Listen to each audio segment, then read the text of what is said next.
Final topic under 3.1.4 is Porter's five forces, and there's a lovely picture of Michael Porter, who came up with this idea, on the top right of your screen.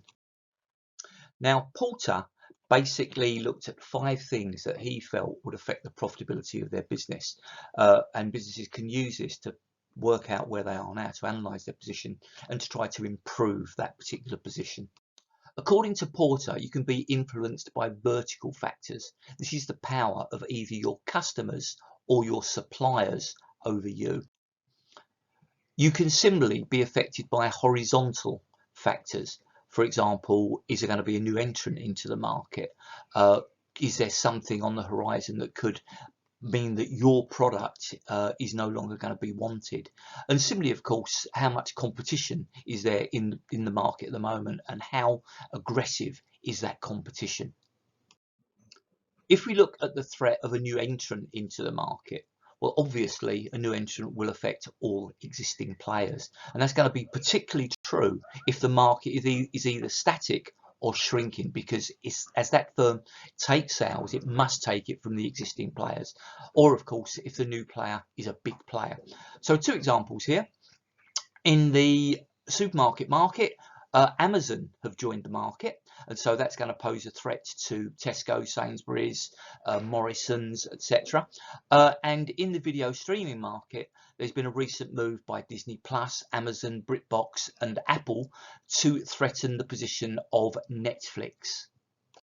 Now, there are some factors that will either prevent or limit the ability of a new firm to join the market.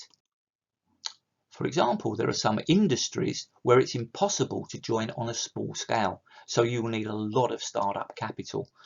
If you're in a high-tech industry, there's a fair chance that the research and development costs will be so high that you can't possibly join the market.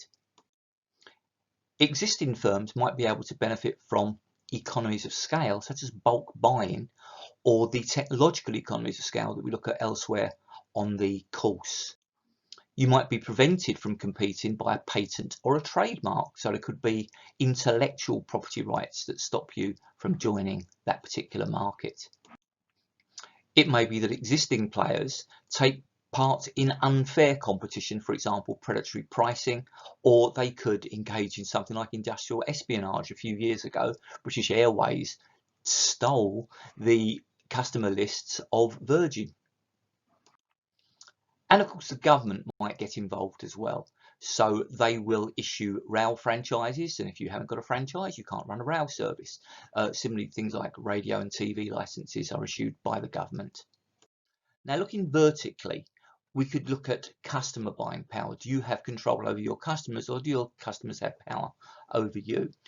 For example, in the supermarket industry, a farm will supply to only one particular supermarket. So the farm is small, the supermarket is large. Therefore, what the supermarket can do is they can use their buying power, called monopsony power, to drive down their costs and therefore decrease the profit margins of their small suppliers. So that might result in lower prices for consumers, which means the large firm gets more sales, or they're going to be taking higher profit margins. Either way, they benefit, but the supplier loses out.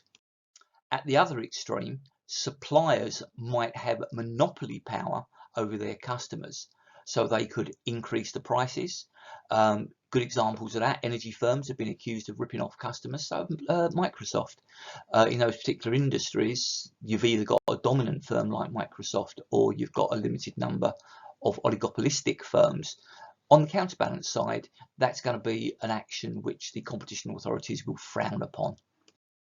Going on to the threat of new substitutes that could make your product a redundant one. Obvious example, mobile phones. Just take a look at the list of products that we use our mobile phones for now, that one device. Cameras, camcorders, watches, landlines, payphones, computers, scanners, voice recorders, sat-navs, maps, digital music players, alarm clocks, calculators, TVs or radios. All of those can now be done on that one device.